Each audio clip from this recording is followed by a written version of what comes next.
What bro, ஏன் bro, why bro?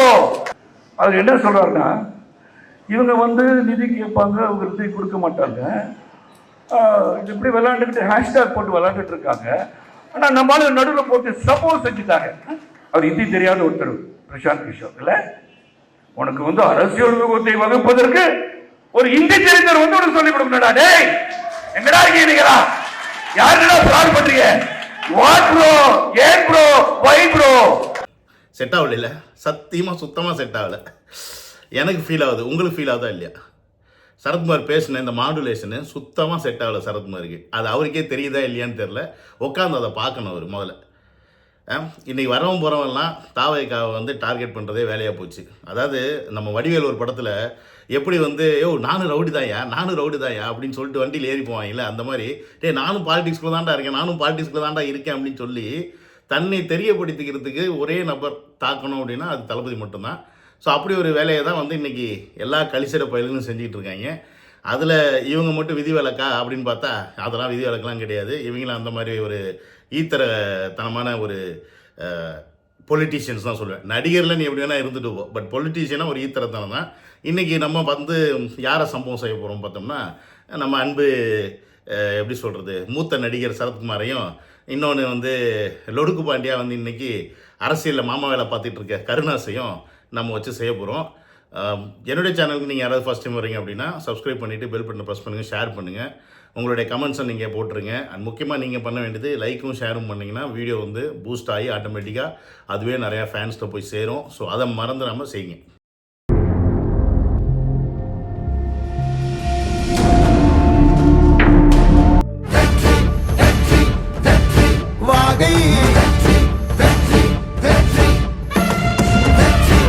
Welcome to Vijay stock, welcome to another video.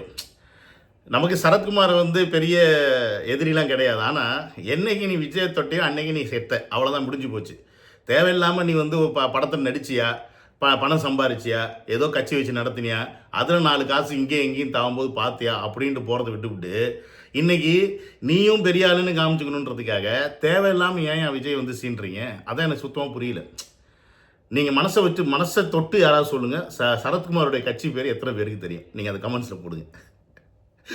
ஏன்னா இந்த கட்சி பேர் வந்து நான் சொல்கிறேன், இப்போ கட்சி பேர் வந்து சமத்துவ மக்கள் கட்சி. மக்களுடைய நலனுக்காக சமமாக எல்லாரும் இருக்கணுன்றதுக்காக சமத்துவ மக்கள் கட்சின்னு பேர் வச்சுட்டு இவனே நான் இங்கேயும் எங்கேயும் தாவிட்டு திரியிறான்.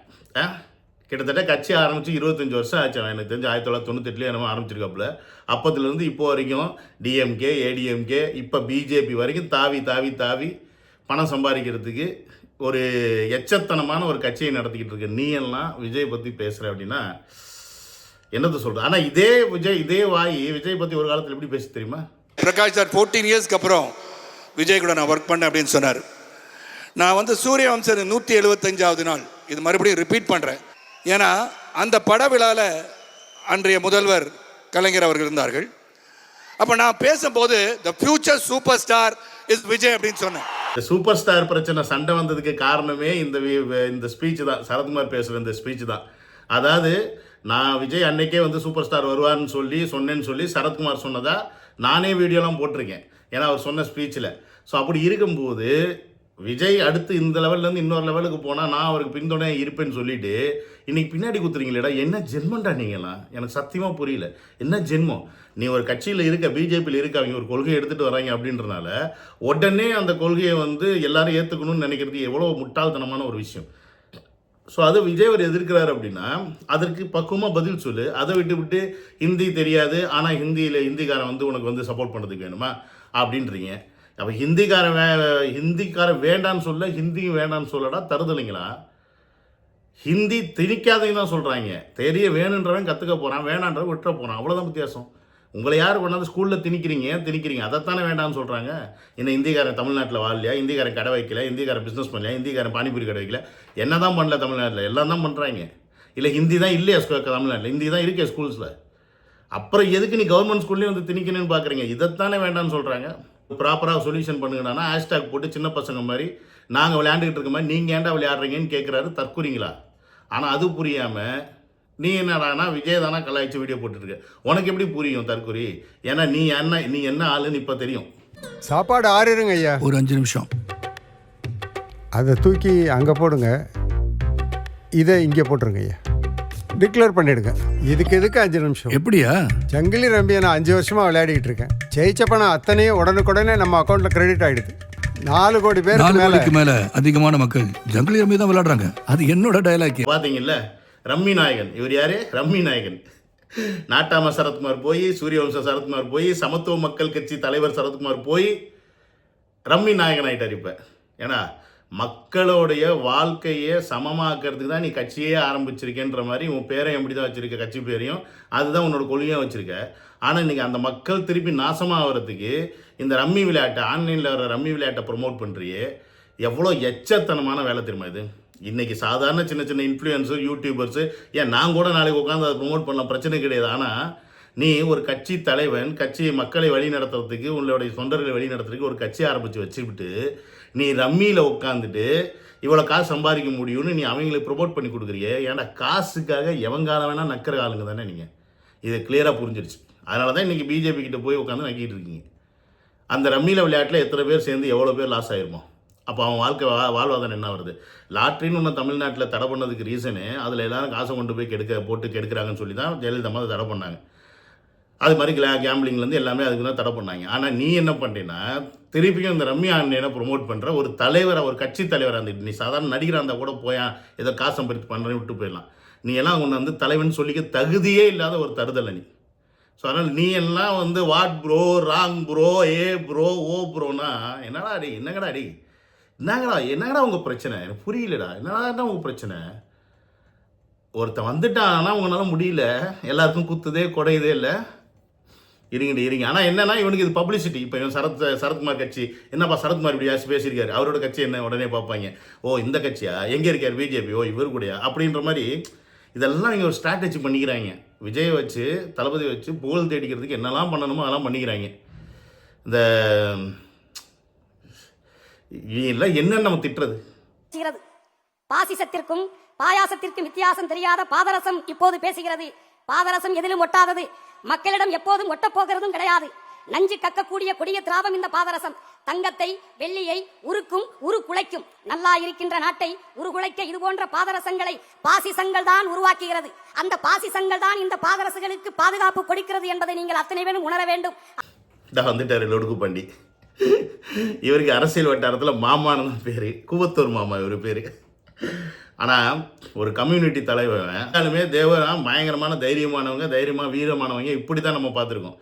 இந்நேரம் மட்டும் அவர் இருந்தார்னு வச்சுக்கோங்க, அவரே இவனை செருப்பு கட்டி அடிப்பார். கண்டிப்பாக அவரே செருப்பு கட்டி அடிப்பார். ஏன்டா என் கம்யூனிட்டி பேரை கெடுக்கிற அப்படின்னு. ஏன்னா அந்த அளவுக்கு ஒரு கேடு கெட்ட தருதலை. முன்னாடி அம்மா கிட்ட இருந்த, இப்போ அதுக்கப்புறம் வந்து டிஎம் கிட்ட வந்து ஒட்டிக்கிட்ட.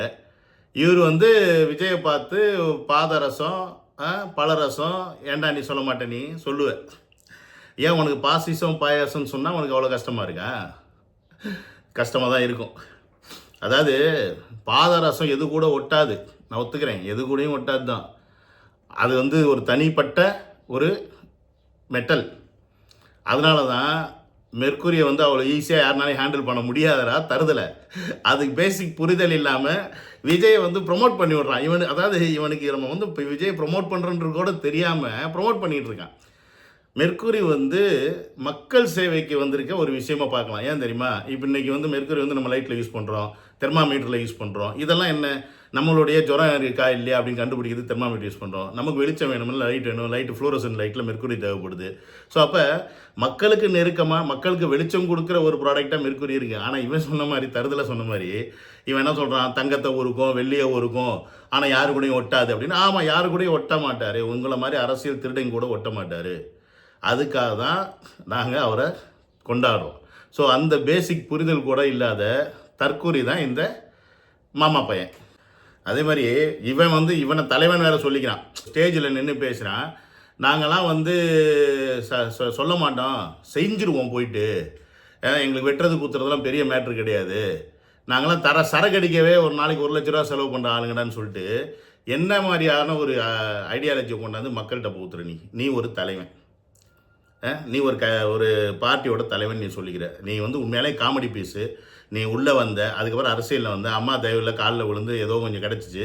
அம்மா போனதுக்கப்புறமா இபிஎஸ்க்கு ஏதாவது பண்ணணும் வைக்கணும்னு சொல்லிட்டு, சசிகலா மேடம்க்கு ஏதாவது பண்ணணும் வைக்கணும்னு சொல்லிட்டு நீ என்ன பண்ணேன்னா கோவத்தூரில் மாமா வேலை பார்த்தேன்றது எல்லாருக்குமே தெரியும். ஸோ மாமா வேலை பார்த்தவன் நீ எல்லாம் வந்து ஏன்டா விஜய் பற்றி பேசுகிற? உங்களுக்கு தகுதி இருக்கா, அருகதை இருக்கா, ஏதாவது பேசிக்காக ஏதாவது இருக்கா, இல்லை ஏதாவது செஞ்சுருக்கீங்களா மக்களுக்கு?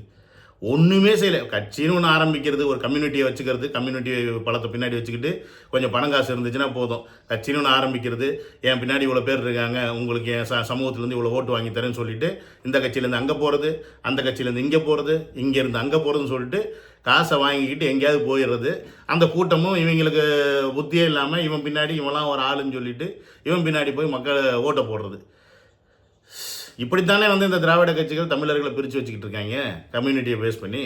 ஆனால் அந்த கம்யூனிட்டியை பேஸ் பண்ணி தான் இந்த மாதிரி தருதல தலைவர்கள் இவங்க என்ன பண்ணுறது, காசை வாங்கிக்கிட்டு மக்களுக்குள்ள பிரச்சனையை கிரியேட் பண்ணி ஏற்றத்தாழ்வு, பெரிய ஜாதி சின்ன ஜாதின்ற அந்த ஏற்றத்தாழ்வை பிரித்து விட்டு இவங்க நல்லா சம்பாரிச்சு குளிர் காண்டிப்பாங்க. உண்மையை சொல்ல போனால் இவங்க சம்பாரிச்சு குளிர் காண்டிப்பாங்க. பட் இவங்க பின்னாடி போகிற தமிழர்கள் இருக்காங்க பார்த்தியா, அவங்களுக்கு நக்கிட்டு தான் போகுது.